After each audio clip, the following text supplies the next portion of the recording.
In a world built for men, what happens when the man is gone? She wakes to silence. No husband, no rights, no protection. The law has forgotten her, but she is still here and seen, unheard, unbroken. This is not a tale of queens or warriors. This is the hidden history of the widows who outlived their names and learned to survive without permission. The forgotten women of the medieval world. Until now, you wake up alone. The fire's gone cold, and the wind whispers through the cracks in the wattle walls. Outside, the village stirs, but no one comes to your door. Not anymore. Your husband is dead, and with him, your name, your land, your worth. Imagine a world where a woman's survival hinged not on her strength or her sorrow, but on weather. A man claimed her life as his own. This is the untold story of medieval widows.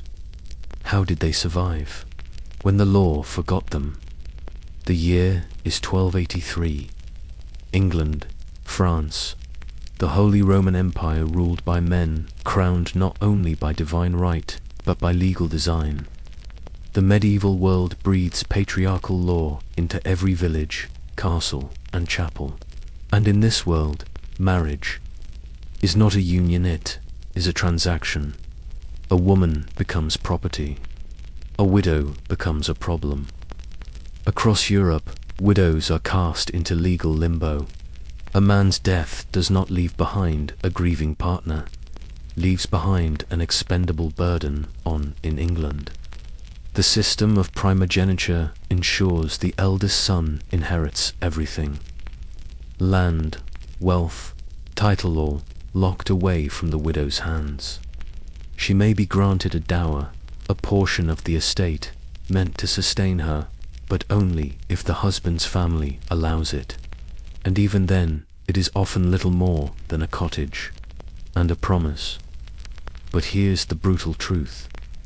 In 14th century France, a widow could legally be returned to her father's household as though she were a wayward child. Her years of marriage, her motherhood, her labor erased with one breath.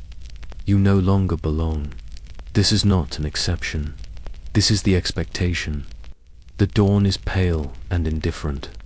She wakes alone, her bones stiff with cold, her stomach already aching. The hearth hasn't burned in days. There's no firewood, no coin to buy it. She pulls her shawl tighter and steps into the morning fog. Outside. The village continues as though the man she married, the man who shielded her from the world, never existed. And in his absence, she has become invisible. She carries a basket to the market, though there's little to sell. A few withered leeks from a patch of soil her late husband once tilled. The stallholder eyes her with pity or suspicion, sometimes both. Without a man, she has no voice in the village council, no right to own livestock, no authority to hire help. Even her roof, sagging under the weight of last winter's snow, is no longer hers by law. If she has sons, they belong now to the husbands, family raised by uncles, cousins, or stepmothers, daughters. They vanish into convents or strange households as servants. If they're lucky, and food, every crust of bread is begged, traded, or stolen. She might be allowed to glean the leftover barley from the Lord's fields after the harvester. Right granted more from mercy than law. But it's a dangerous mercy. Many women are accused of theft if they linger too long. And the bailiff does not ask questions. He demands answers, loudly, with the back of his hand.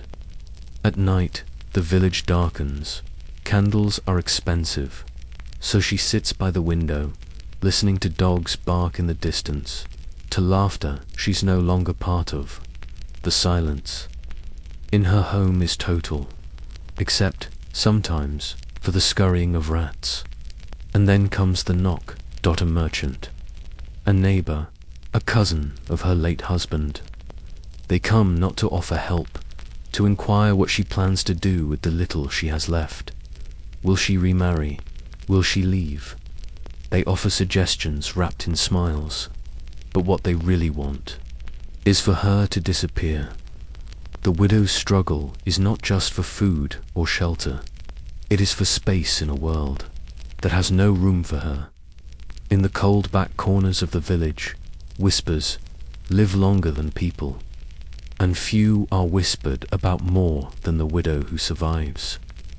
Too well, a widow with bread in her basket, color in her cheeks, or warmth in her hearth draws questions. Where does her coin come from? Who helps her carry water when no one is looking? Some rumors are false, others are not. A peasant mother named Isolde, her hands chapped from years of grinding flour, is said to have entertained a tanner behind the ox stalls. He gave her a few coins each week. She told herself it was charity, but the village knew otherwise. Charity, after all, does not visit after sundown in some towns. Older widows offer themselves as healers, dispensing herbs and poultices learned during marriage.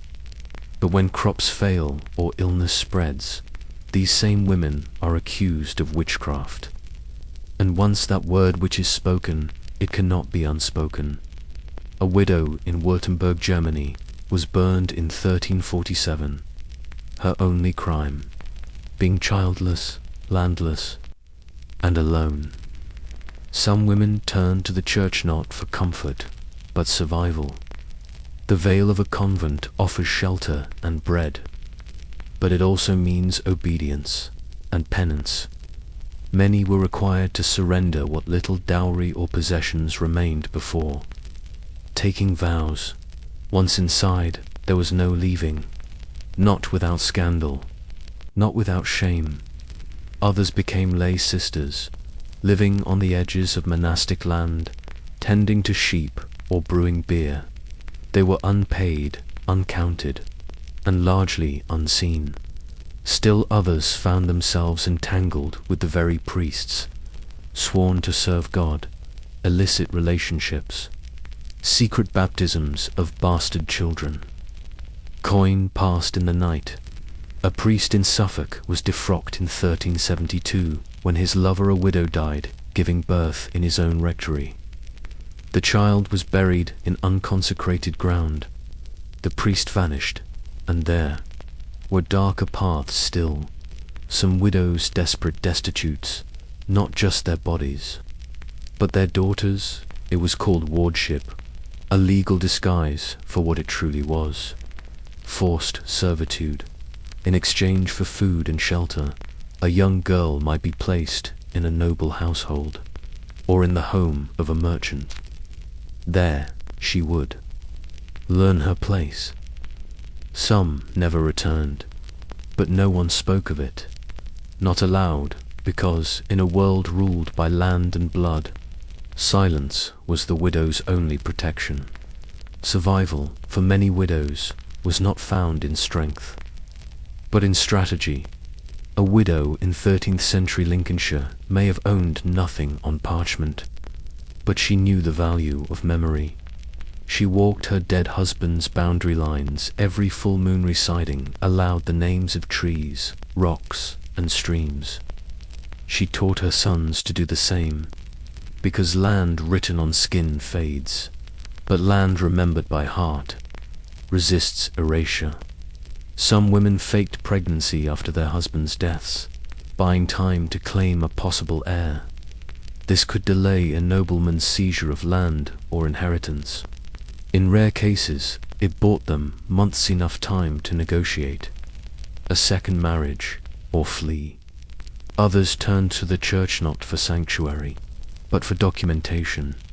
If a widow could secure a written record from a priest, proof of dowry, marriage, or dower rights, she had leverage. Not legal leverage, but moral. And moral pressure could turn the tide in small villages where shame traveled faster than law. Church bells also offered more than a call to prayer. In parts of Brittany, widows would bribe the bell ringer to toll the death knell again days, or even weeks after burial. Each toll reminded the village of her loss, and stirred guilt in some towns. The bells became her currency. Among the Roma communities of Eastern Europe, an unusual ritual emerged. A widow would place a lock of her late husband's hair in a clay jar, fill it with salt, and bury it at the edge of the property. If the salt remained dry for a full season, the land was blessed, and the community would often allow her to remain. It wasn't law, but it was belief, and belief had power. And then there were stories like that of Willa of Ardena, name not found in history books, but in oral legend. She dressed in her dead husband's clothes, deepened her voice, and presented herself as William to the steward of the estate. By torchlight and fog, she harvested his barley, paid his debts, and vanished before dawn. Locals swore she worked the land for 3 harvests without ever being unmasked. As Father Harwin once wrote in the winter of 1359, "Where law denies a woman bread, she will bake it from ashes, and where the world denies her name, she will whisper her own into the wind until the hills remember." These were not stories of defiance. They were stories of necessity, because survival was the most sacred ritual of all. Not all who survived were saved. The same rituals and workarounds that kept widows alive often drew suspicion, betrayal, or worse. Marjorie of Lidford was known in her village for her healing hands, tonics, teas, and charms whispered in Latin. For years, she fed herself this way. But when the Lord's son died of fever, it was Marjorie they blamed. She was dragged to the stocks in midwinter. The herbs that once saved others now marked her as a witch. No one came to her defense, because pity is quick to become fear. In Kent, a widow named Joan inherited nothing but a small hovel and 2 goats. When the steward offered to relieve her burden, she agreed to his terms. 3 winters later, she was with child. The steward denied everything. The church excommunicated her. The villagers shunned her, and the child, a daughter, was taken away by the abbess, never to return. She lived for 9 more years. No one ever spoke her name again, even in nobility. Widowhood was not a shield. Isolde of Beziers, a minor noblewoman, negotiated her second marriage with cunning and tact. She retained half her late husband's land through clever contracts, but her new husband, humiliated by her independence, accused her of poisoning his wine. She was tried under the accusation of marital treachery. Her lands were seized, her title stripped, and her fate ... unrecorded. One chronicle simply notes, "She was last seen in a nunnery, veiled and silent." And what of the children? Many widows who gave up their sons to the church or to noble families never saw them again. Those boys grew to be Mennonites, monks, scribes, never knowing the cost of their mother's sacrifice. In the eyes of history, they bore noble crests or holy robes, but in the heart of one mother, they were simply ... gone. And those who bent the rules too far. They lived in shadows, they lost their names. They endured, yes, but as echoes, never voices. The cruelest irony, that in striving to remain visible, most widows became ghosts long before their time. They were not mourned, not remembered, only endured ... by themselves. You wake up in silence. The fire is out. The name you once carried has faded with the wind. You were a wife, then a widow, now just a shadow walking through fields that no longer know your touch. In medieval Europe, a man's death did not free his wife. It erased her. The laws carved her out of the land.